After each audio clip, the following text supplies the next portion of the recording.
At their lavish 10th anniversary gala, Claire Mitchell stood in her champagne silk gown beside her husband David, a quiet accountant she'd grown to resent for his modest life, completely unaware that this unassuming man was the secret multi-billionaire who owned Mitchell Global Enterprises, the very company where her lover Bradley worked as a senior executive.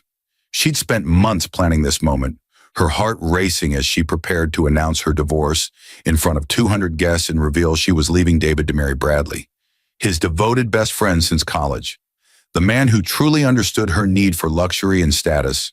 But what Claire didn't know as she reached for the microphone would shatter everything. David had known about the affair for 6 months, had orchestrated every moment of Bradley's career advancement, and had planned something for this anniversary gala that would crush her forever in ways she never imagined possible. Who was David Mitchell really, and why had he hidden his billions from his own wife? What did Bradley truly know about the man whose company signed his paychecks? And why had David's best friend betrayed him? And what devastation had David orchestrated for this glittering anniversary celebration that would leave Claire destroyed beyond repair? The crystal chandeliers cast dancing shadows across the ballroom of the Belmont Grand Hotel as Claire Mitchell checked her reflection one final time. The champagne silk gown hugged her curves perfectly. The diamond bracelet Bradley had given her, though she'd told David it was costume jewelry, glinted under the lights. Her hands trembled slightly as she clutched the small index cards containing the speech that would end her marriage. "You look beautiful," David said softly, appearing beside her in his simple charcoal suit. His eyes, those gentle brown eyes she'd once loved, held something she couldn't quite read tonight. "Thank you," Claire replied coolly, barely glancing at him. 10 years she'd wasted with this man who'd promised her the world, but delivered only a modest 3-bedroom house in the suburbs and yearly vacations to domestic destinations. She thought of Bradley, handsome, successful Bradley with his corner office and his promises of penthouses and European getaways. David reached for her hand. "Claire, before everyone arrives, I need to tell you something." "David, please." She pulled away. "I have things to prepare. This is an important night." "Yes," he said quietly, something almost sad crossing his features. "It certainly is." Claire watched him walk away, his shoulders slightly hunched in that way that irritated her. How had she ever thought he was enough? She remembered their wedding day, how she'd believed his promises that his accounting career would flourish, that they'd build an empire together. Instead, he came home every night at 6:30, ate dinner, read books, and seemed perfectly content with their mediocre existence. Her phone buzzed. Bradley's text made her smile. "Tonight, baby, tonight you finally break free. My penthouse is waiting." She'd met Bradley 2 years ago at David's company picnic. David had introduced them himself, completely oblivious. "Claire, this is Bradley Chen, my best friend from Princeton. He just joined my firm." Bradley's firm handshake had lingered. His blue eyes had locked with hers, and something electric had passed between them. "Your firm?" she'd asked David later. "Well, the firm I work for," David had corrected with that modest smile. "Mitchell Global Enterprises." The coincidence of the shared last name hadn't registered then. Why would it? David was just an accountant there, one of hundreds. Bradley had explained it to her months later when their affair had begun in earnest. "It's just chance, babe. Lots of Mitchells in the world. Your husband happens to have the same name as the owner, but trust me, David's just a number cruncher in the finance department. I've actually met the real owner a few times. Total recluse, never shows his face, runs everything through intermediaries." Now, as guests began arriving in their evening finery, Claire positioned herself by the entrance, greeting old friends, David's colleagues, her own circle of increasingly distant acquaintances. Everyone complimented the venue, the decorations, the extravagance of it all. "David really outdid himself this year," someone commented. Claire forced a smile. David hadn't done anything. She'd planned this entire gala herself, though she'd been surprised when he'd simply nodded and told her to spare no expense, that he'd handle all the bills. Probably going into debt, she thought with disgust.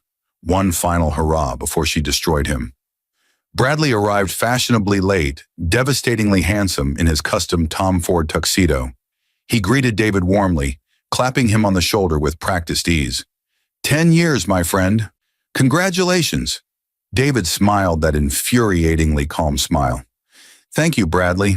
Though I suspect congratulations will mean something different by the end of tonight. Claire's heart skipped. Did he know? But no. Bradley squeezed her hand discreetly as they passed, and David simply moved on to greet other guests, that same peaceful expression on his face. The dinner portion of the evening proceeded flawlessly.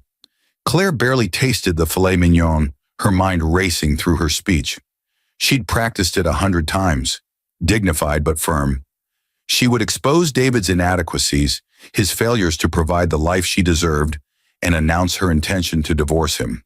Then, in a move she knew would hurt him most, she'd reveal her relationship with Bradley, his best friend, his Princeton roommate, the man he'd trusted above all others. As dessert plates were cleared, David stood and tapped his champagne glass. The room fell silent. Thank you all for being here tonight, he began, his voice steady and clear. 10 years ago, I married the most beautiful woman I'd ever seen. Claire walked down that aisle, and I promised her the world. Claire felt her chest tighten. Here it came, the sentimental speech, the public profession of love that would make her announcement even more dramatic. I've spent our entire marriage keeping a secret from my wife, David continued, and Claire's eyes widened slightly. A secret I maintained because I wanted to know something crucial. Did she love me for who I was, or for what I could provide? Murmurs rippled through the crowd. Claire's hands gripped her napkin. What was he doing? Claire, you've complained often about our modest house, our simple vacations, our quiet life. You've made it clear, especially in recent months, that I haven't lived up to your expectations. David's eyes found hers across the room, and for the first time, she saw something steely in them. You've been planning to divorce me tonight, haven't you? To announce in front of all these people that I'm not enough for you? The room gasped. Claire's face flushed hot. How did he know? And you were going to reveal your affair with Bradley, David continued calmly. My best friend, the man I've known since we were 18 years old. Bradley's face had gone pale. He started to stand, but two large men in dark suits appeared beside him, hands on his shoulders, pressing him back into his seat. Let me save you the trouble of your speech, Claire. David pressed a button on a small remote, and the large screens positioned around the ballroom flickered to life. Documents appeared. Corporate filings, ownership papers, photographs. Mitchell Global Enterprises, the company where Bradley works as a senior executive. The company whose paychecks he's been cashing for 3 years. The company he told you was just coincidentally named Mitchell. Claire's blood ran cold as the documents zoomed in, showing a signature. David Mitchell, founder and CEO. I'm not an accountant, Claire. I'm the owner. I built Mitchell Global from nothing while we were engaged. When we married, I was already worth $300 million. Today, I'm worth $8 billion. The room erupted in shocked whispers. Claire couldn't breathe. This couldn't be real. $8 billion, David repeated, and for 10 years I lived modestly with you, waiting to see if you loved me. David, the man. Or if you only wanted Mitchell, the billionaire. You've answered that question definitively. Claire's mind reeled through a decade of memories, suddenly seeing them differently. The modest house, but David had always said she could redecorate however she wanted, and now she remembered he'd never questioned the bills. The simple vacations, but he'd always asked where she wanted to go, and she'd chosen those domestic trips herself, wanting to save money. The quiet dinners at home, but he'd frequently suggested restaurants, and she'd declined, thinking they couldn't afford it. As for you, Bradley, David's voice turned colder, my Princeton roommate, the man I considered my brother. I've known about your affair with my wife for 6 months. Every promotion you received in that time, I authorized it personally. Every raise, I approved it. That corner office you're so proud of, I gave it to you. Bradley's confident facade had crumbled completely. David, I can explain how you seduced my wife while cashing checks from my company. Explain how you fed her lies about who I was, knowing the entire time that you worked for me. David's laugh was bitter. I have recordings, Bradley. Every conversation where you mocked me to Claire. Every planning session for tonight's announcement. Your office has been monitored for months. The screen shifted, showing text messages, emails, recorded phone conversations. Claire watched in horror as her affair played out in high definition for 200 guests. Her words, her complaints about David, her cruel mockery of his supposed inadequacy, all of it exposed. I loved you, David said, his voice finally showing emotion. I loved you enough to give you 10 years to see me. Really see me. Not my money, not my status. Me. But you never did. You looked right through me every single day. Tears streamed down Claire's face. But they weren't tears of sadness. They were tears of humiliation and rage and crushing realization. Bradley had known. He'd known David owned the company. He'd played her, used her, probably for his own advancement. Bradley, she whispered hoarsely, turning to him. You knew? Bradley wouldn't meet her eyes. Claire, I figured if we just waited until... He's been sleeping with my executive assistant too, David said flatly. Jessica Tanner. They've been together for 18 months, longer than he's been with you. Another screen flickered to life, showing Bradley and a stunning brunette in intimate embraces, time-stamped and dated. Claire felt her world tilting sideways. David walked slowly toward her table, and the crowd parted like water.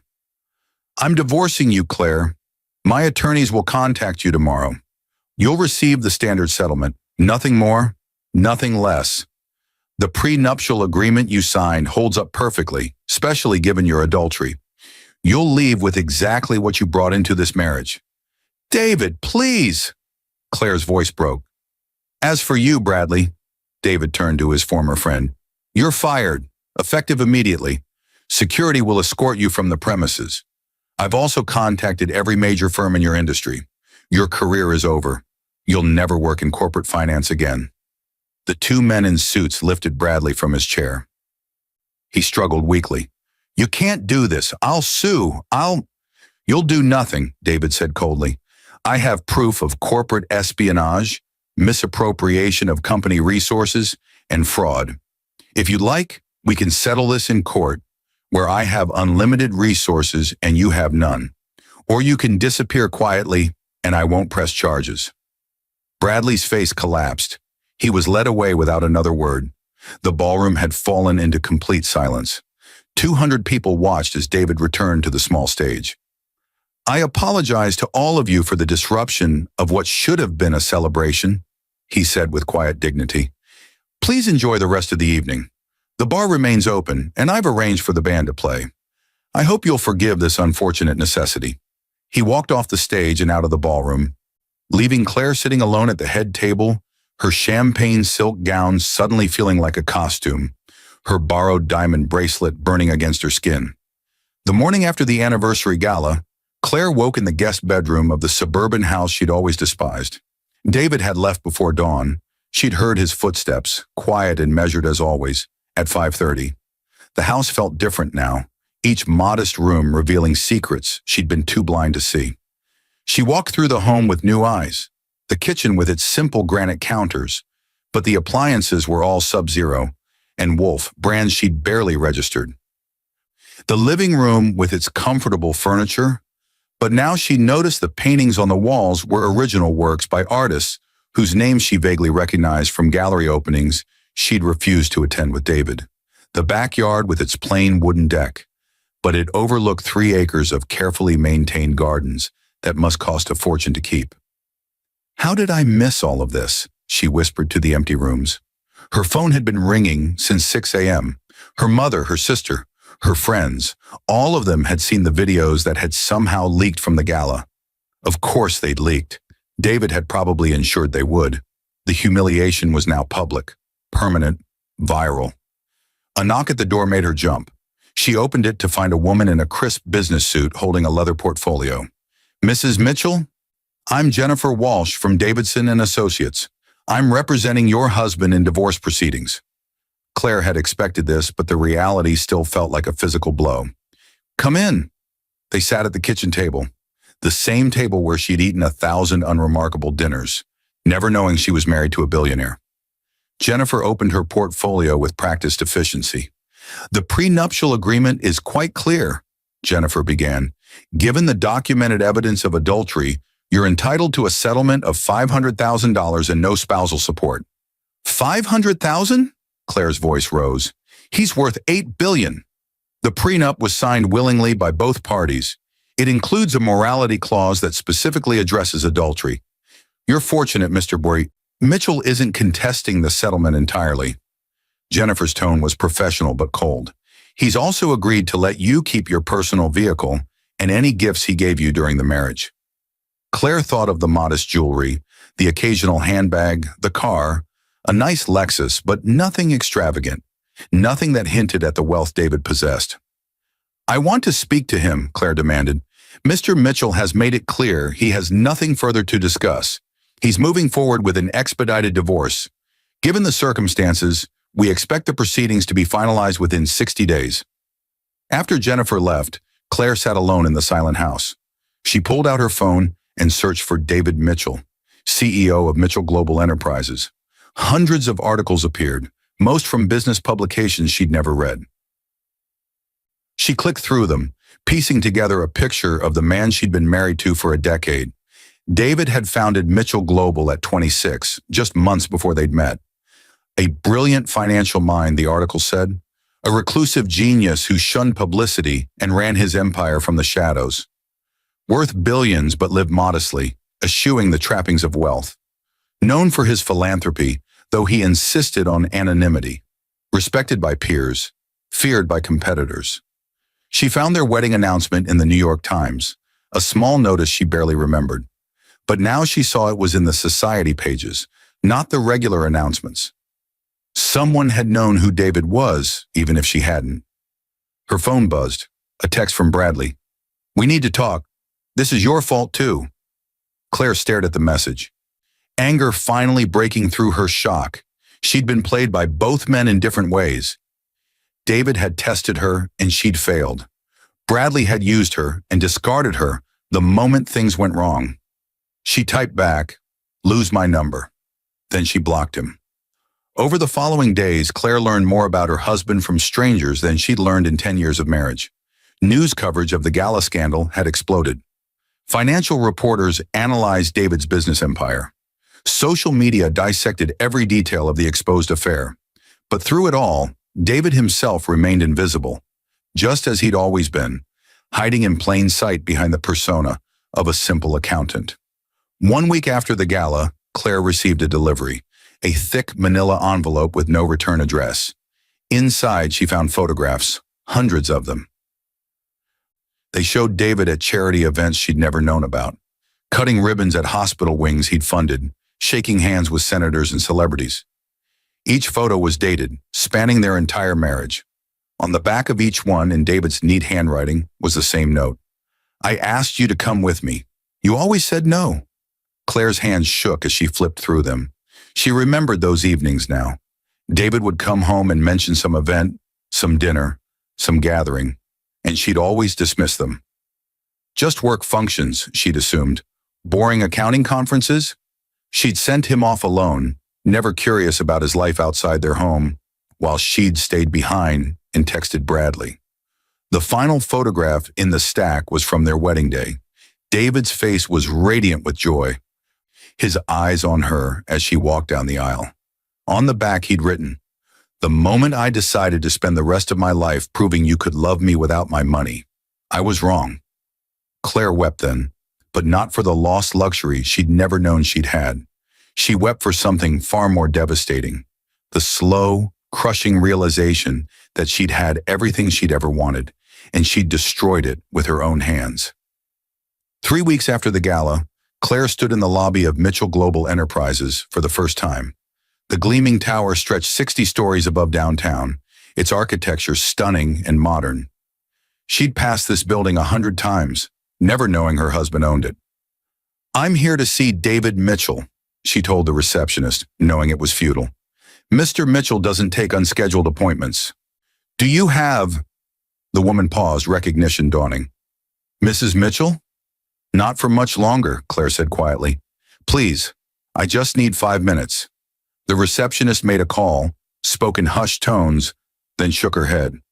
I'm sorry, Mr. Mitchell's assistant says he's unavailable. Claire had expected this, but she'd had to try. She turned to leave, then stopped. Can you give him a message? Of course. Tell him, Claire's voice caught. Tell him I finally see him now. She made it to her car before the tears came. She'd spent the past 3 weeks in a fugue state, watching her life dismantle piece by piece. Her friends had abandoned her, unwilling to associate with the woman who cheated on a billionaire with his best friend. The scandal had made her unhireable. She'd been a marketing consultant, but no company wanted to touch her now. The suburban house was already on the market. David was selling it as part of the divorce settlement. Her phone rang, an unknown number. She almost didn't answer. Hello, Mrs. Mitchell, this is Thomas Brennan. I'm calling from the Mitchell Foundation. Claire's stomach tightened. I don't want David's charity. This isn't charity, ma'am. Your husband established a trust in your name 9 years ago. It's been accruing value this entire time. As of today, it's worth approximately $12 million. Claire nearly dropped the phone. What? Mr. Mitchell's instructions were specific. The trust was to be revealed to you only in the event of divorce. It's yours free and clear, regardless of the prenuptial agreement's terms. He wanted to ensure you were taken care of. I don't understand. Why would he? Mr. Mitchell loved you, ma'am. The trust was created to protect you, even from yourself. Thomas paused. He also asked me to give you a message if you ever came to the office building looking for him. What message? He said, I watched you choose Bradley over me every day for 2 years. I watched you look through me, past me, around me. I gave you a decade to see the man I was, and you never did. The money is so you'll never be desperate, never be vulnerable, never need to rely on anyone who might hurt you the way I've been hurt. But it will never be enough to undo what you've lost, because what you've lost wasn't billions. It was someone who loved you completely, exactly as you were. Claire sat in her car in the parking lot of Mitchell Global Enterprises, staring up at the tower that reached toward the sky. Somewhere up there, David was working, building, creating, living the life he'd always lived, the life she'd been invited into but never noticed. The $12 million felt like an anchor rather than a gift. She would never struggle financially now. But the money emphasized exactly what David's message said. She'd lost something infinitely more valuable than wealth. She'd lost a man who'd loved her enough to live 10 years as someone else, just to know if she could love the real him. And she'd proven, definitively, that she couldn't. The divorce was finalized on a gray Tuesday morning in late November. Claire sat in the courthouse with Jennifer Walsh beside her, watching David sign papers with his legal team at a separate table. He wore a simple navy suit, no different from the ones he'd worn throughout their marriage. He didn't look at her once. The judge reviewed the documents, verified the signatures, and with a few words and the strike of a gavel, their 10-year marriage ceased to exist. David left immediately, surrounded by attorneys and assistants. Claire sat alone in the courtroom for a long time after everyone else had gone. Her phone buzzed with a bank notification. The settlement money had been transferred. $500,000 from the prenup, $12 million from the trust. She was wealthier than she'd ever imagined being, and she'd never felt more bankrupt. That evening, she drove past the suburban house one final time. New owners had already moved in, a young couple with a baby. Through the living room window, she could see them laughing together, the man bouncing the infant while the woman stirred something on the stove. Simple, modest, happy. Claire kept driving. She'd rented a downtown apartment, sleek and modern, the kind of place she'd always wanted. It was beautiful and empty and silent. She ordered takeout because she didn't know how to cook for one person. She sat on her designer couch in her expensive apartment and felt the crushing weight of everything she'd destroyed. Over the following months, she learned to live with herself. She started therapy, though she couldn't afford the good therapists anymore, and had to settle for someone who charged reasonable rates and actually listened. She took a job at a small marketing firm that didn't care about her scandal. They just needed someone who could write decent copy. She made new friends slowly, carefully, with people who didn't know her story. But she couldn't stop following David's life from afar. Not obsessively, just the occasional internet search, reading business articles that mentioned Mitchell Global Enterprises. She learned he'd donated another $1 billion to various charities, that he'd acquired 3 companies and saved thousands of jobs, that he'd been spotted at a hospital wing opening with a beautiful woman who turned out to be a cardiac surgeon. Brilliant, accomplished, kind. Claire saw photos of them together at charity galas, the kind of events she'd once refused to attend with David. The surgeon looked at him the way Claire had once looked at Bradley, with admiration and desire. But David looked at the surgeon differently than he'd looked at Claire in those final years. He looked lighter somehow, free. She'd set him free, she realized, and in doing so, had imprisoned herself in regret. 1 year after the divorce, Claire received an invitation. Mitchell Global Enterprises was hosting its annual charity gala, and somehow, impossibly, she was on the guest list.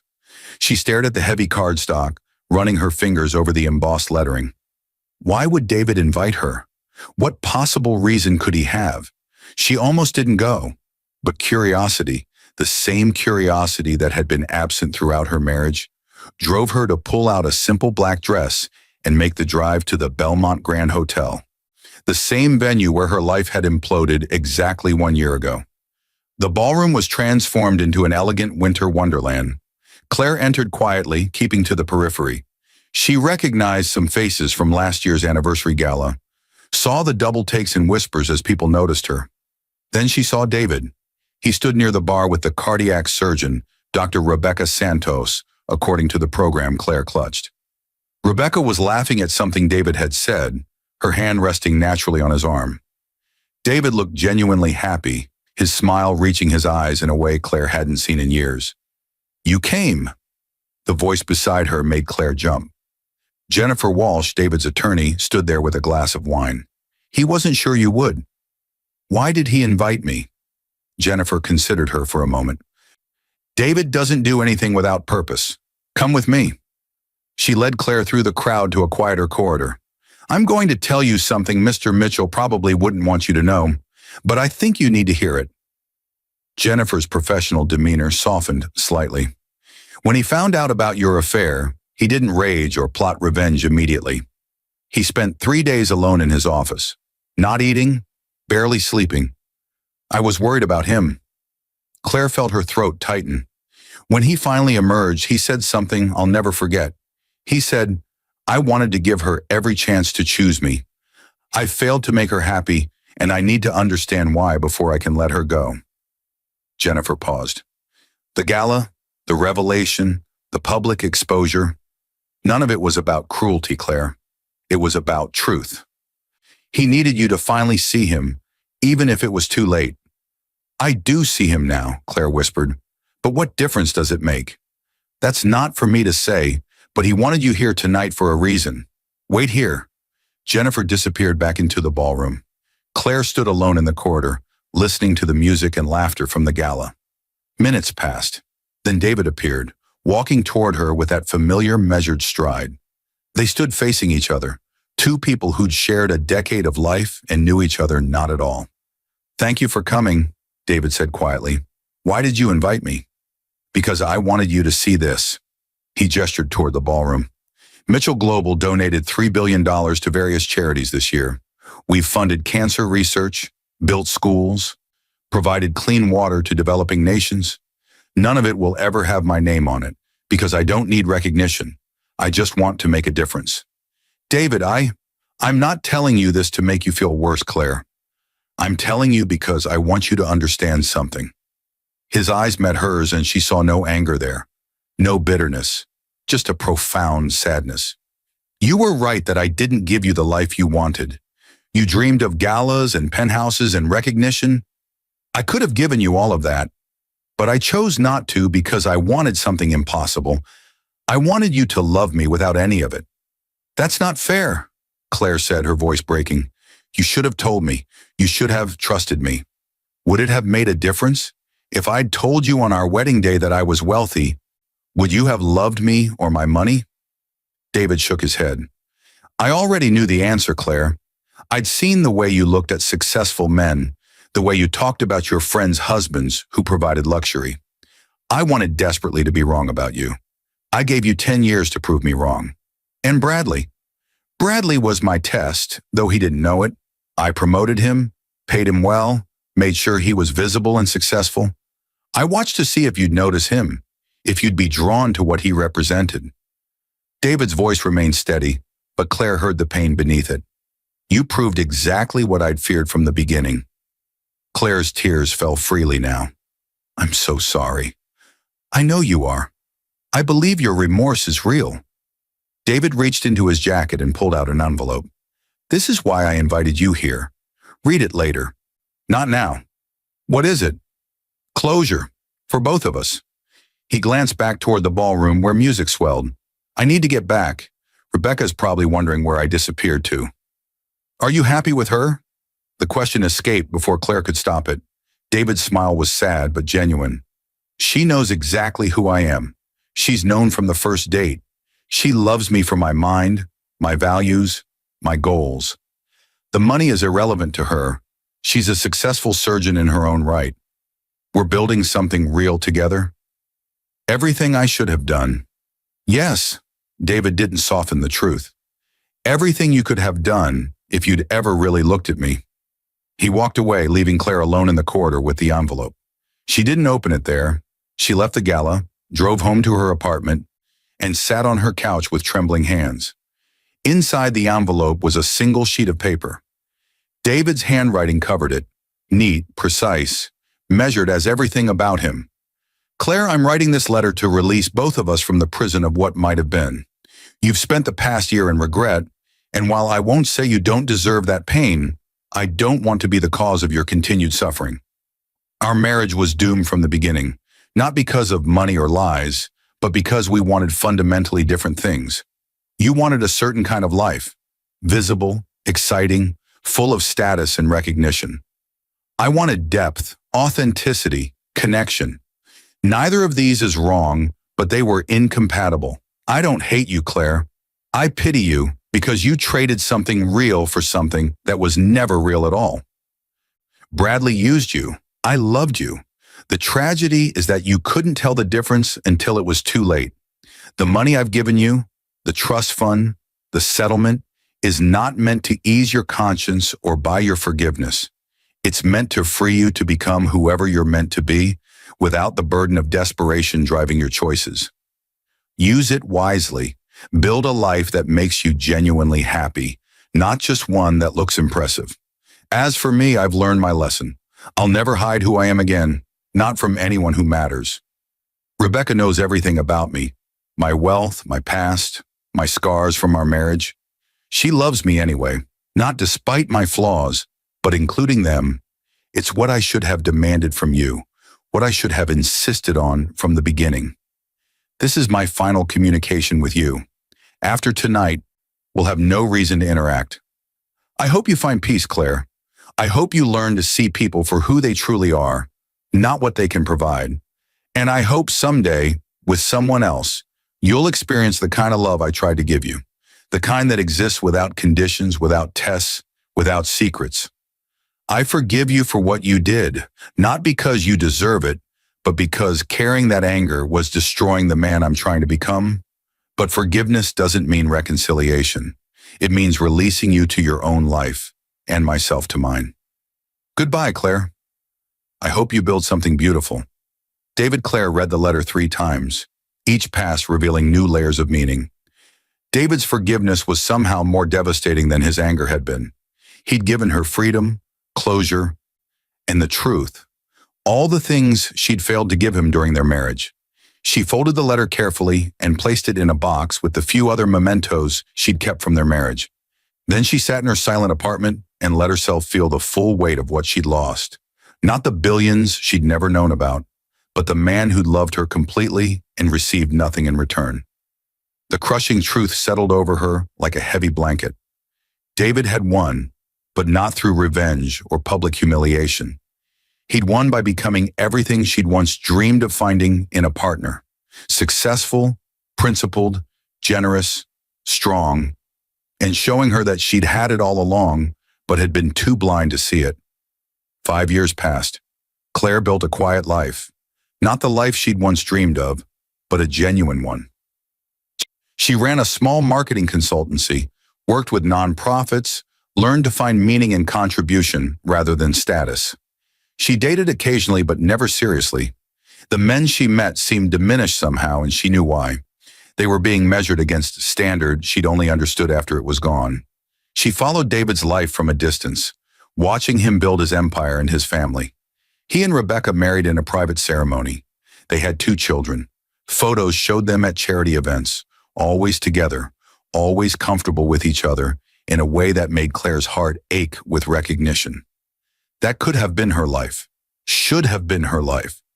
She heard about Bradley occasionally through mutual acquaintances. He'd moved to a smaller city, taken a job in insurance, married someone quickly. The stories suggested he was unhappy, diminished. David's prediction had been accurate. Bradley's corporate career had ended the night of the gala. On what would have been her 15th wedding anniversary, Claire received an unexpected package. No return address, but she recognized the handwriting on the label. Inside was a photograph, the one from their wedding day that had been in that envelope 5 years ago. But this time, there was no note on the back. Instead, there was a new photo included. It showed David and Rebecca at a hospital wing opening, cutting a ribbon together, their children beside them. On the back, in handwriting that wasn't David's, must be Rebecca's, was a simple message. He wanted you to know he kept his promise. He built something beautiful. We hope you have too. Claire stared at both photographs for a long time. The young David in the wedding photo, eyes full of hope and love. The older David in the recent photo, eyes full of peace and contentment.